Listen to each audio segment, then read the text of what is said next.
Que a minha jornada seja a sua ruína. Hoje, iniciando diferente, eu estou mostrando o final do 9 que vou ler com vocês. Samuel Mendonça topa pensar e decidi mudar lendo o final do 9 pela força e significado desse que considero o texto mais emblemático desse prólogo. É claro que você pode ter outra consideração, isso é importante. De novo, que a minha jornada seja a sua ruína. O 9, continuando obviamente do 8, agora sim, um pedacinho do final do 8, só para a gente manter a nossa construção. 8 termina assim, ó, e logo adormeceu, com o corpo cansado, mas a alma tranquila. Vocês estão acompanhando aqui a saga desses 10 episódios, o Assim Falou Zaratustra. Eu sou Samuel Mendonça, está no Topa Pensar, já desceu o like, porque dando like você me ajuda a alertar o YouTube que esse vídeo tem alguma importância e daí eles vão mandar para outras pessoas. É assim que funciona. Então você precisa me ajudar nesta ação. Eu faço o conteúdo, você me ajuda a divulgação, tá bom? É uma parceria. Você vai dizer, pô, mas não estou ganhando nada com isso. Talvez nenhum de nós. O importante é que nós estamos aqui, no mínimo, pela filosofia. Certamente esse texto é um dos mais importantes de Nietzsche. Já falei disso em alguns momentos, vou falar de novo. E quem disse isso? Nietzsche. Você pega lá o Et Homo, você vai encontrar passagens dele dizendo isso, você pega várias cartas, seja com Peter Cast ou com outros, e ele falando, quando enviou esse livro, da importância que teve para ele. E eu realmente considero um texto notável.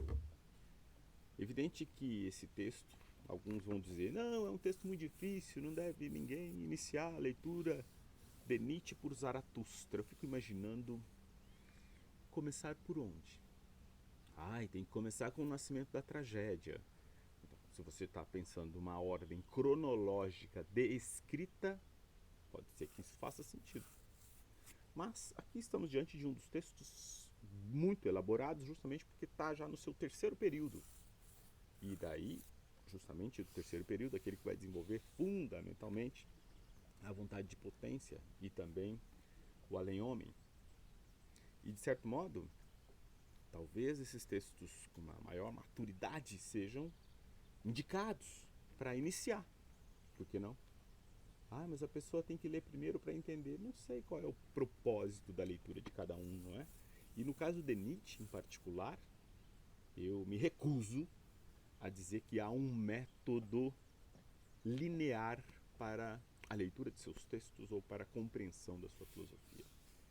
Eu penso que se trata de fato de um autor que está fazendo uma crítica muito forte às linearidades. E é justamente por isso que talvez possa valer a pena você iniciar um livro desse, lendo de repente o final, o meio, depois o início, ou o início, o meio e o fim. Tudo bem. Não muito essa coisa de pensar a linearidade, porque ele não o faz. Até que neste livro, sim, mas se você pegar, por exemplo, Humano Demasiado Humano, Para Além de Bem e Mal, Aurora, dentre outros, você vai encontrar uma construção que não é lá muito sistemática do ponto de vista hegeliano. Ainda assim, há uma construção, um método em Nietzsche. Já escrevi sobre isso, tá? Eu tenho artigos publicados sobre isso, também isso está presente no meu livro A Educação Aristocrática em Nietzsche, que foi publicado e tem na descrição do canal o link, se você quiser conhecer. Vamos para o número 9, sem delongas. Já me delonguei muito, é que eu estou curtindo essa manhã linda. Estou aqui gravando todos os dias num lugar tão magnífico e aproveitando bem os meus últimos dias num belo lugar. A vida é assim. Alguém diria, o que é bom dura pouco. Eu diria, não, o que é bom permanece. Vamos lá. Longamente dormiu Zaratustra, e não somente a aurora passou sobre seu rosto, mas também a manhã toda. Finalmente, seus olhos se abriram. Admirado, olhou Zaratustra a floresta e o silêncio. E, admirado, olhou a si mesmo. Veja que falou ao seu coração, olhou a si mesmo. Essas referências são de uma singularidade marcante. Guardem estas noções. Olhou a si mesmo. Levantou-se então depressa como um navegador que vê repentinamente a terra e exultou, porque viu uma nova verdade e assim falou ao seu coração. E o que ele falou? Uma luz raiou em mim. De companheiros eu preciso, e vivos, não de companheiros mortos e cadáveres, que levo comigo onde quero. Preciso sim de companheiros vivos que me sigam, porque querem seguir-se a si mesmos. E para onde eu queira, veja que interessante. Então ele quer companheiros que querem seguir-se a si mesmos. Ele não quer companheiros que querem seguir o próprio Zaratustra. Não. Eles estão comigo porque estão se seguindo. Torna-te o que tu és. Enfim, um raio de luz em mim. Não há multidão, fale Zaratustra, mas há companheiros. Então a recusa de falar para o vulgo, de falar para o povo. Referência muito direta a Heráclito, que também se recusou a viver a vida sendo filho de estadistas em Éfeso e se recluiu. Então é isso. Não há multidão, mas há companheiros. Não deve Zaratustra tornar-se pastor e cão de um rebanho. Essa eu tenho que ler de novo. Isso é muito marcante. Não deve Zaratustra tornar-se pastor e cão de um rebanho. Pastor e cão. Veja só. Tipo de imagem, né? Atrair muitos para fora do rebanho. Foi para isso que vim. Ó, a intenção. Atrair muitos para fora do rebanho. Você está vendo alguma relação dessa meta, dessa perspectiva com a própria filosofia? Veja só, hein? Tente pensar a relação dessa ideia de atrair para fora do rebanho como sendo uma atitude tipicamente filosófica. Deverá irar-se comigo a multidão e o rebanho. Ladrão, quer chamar-se Zaratustra para os pastores. Pastores, digo eu. Mas eles se dizem os bons e justos. Pastores, digo eu, mas eles se dizem os crentes da verdadeira fé. Olhai-os, os bons e os justos. A quem odeio mais que todos? Aquele que parte suas tábuas de valores, o destruidor, o criminoso. Mas esse é o Criador. Atentos aqui. Então aqui, a reflexão é em torno do Criador, que são esses bons e justos, que em última instância são aqueles que partem as tábuas de valores e são destruidores e criminosos. E é a mesma coisa vai falar para os crentes. Olhai os crentes de todas as fés. A quem odeio mais que todos? Aquele que parte suas tábuas de valores, o destruidor, o criminoso. Mas esse é o Criador. Companheiros, procura o Criador e não cadáveres, nem tampouco rebanhos e crentes. Isso é muito marcante.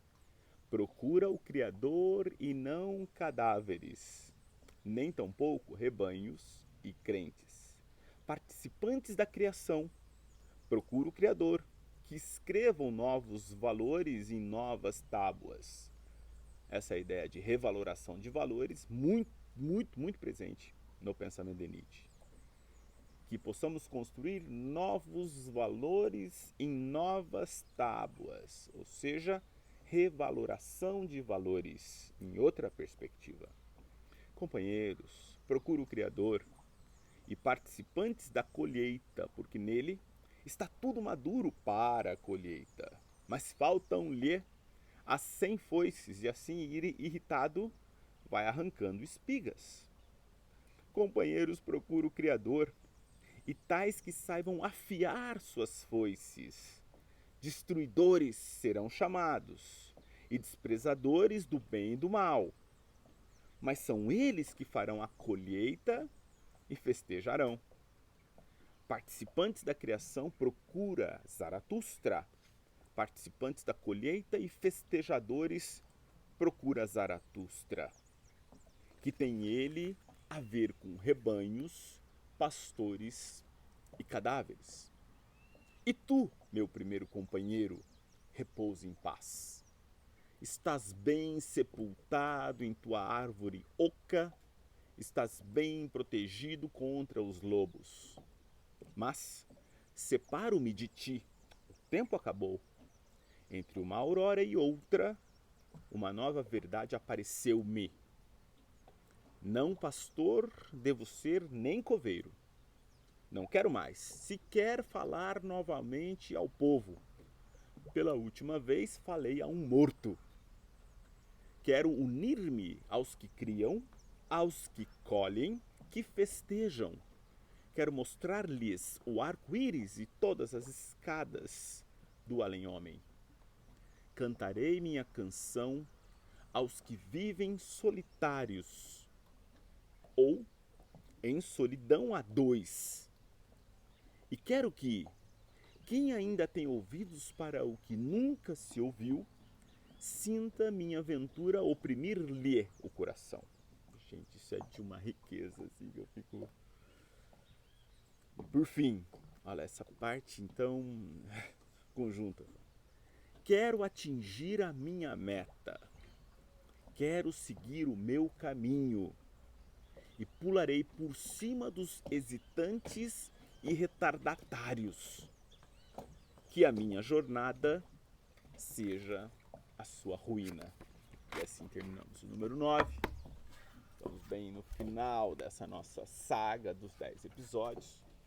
Já quero aproveitar para te agradecer por estar comigo nestes 10 episódios, mas também que conheça outros vídeos desse canal. Claro que há vídeos em que eu falo às vezes de questões ligadas à política, ligada à vida social.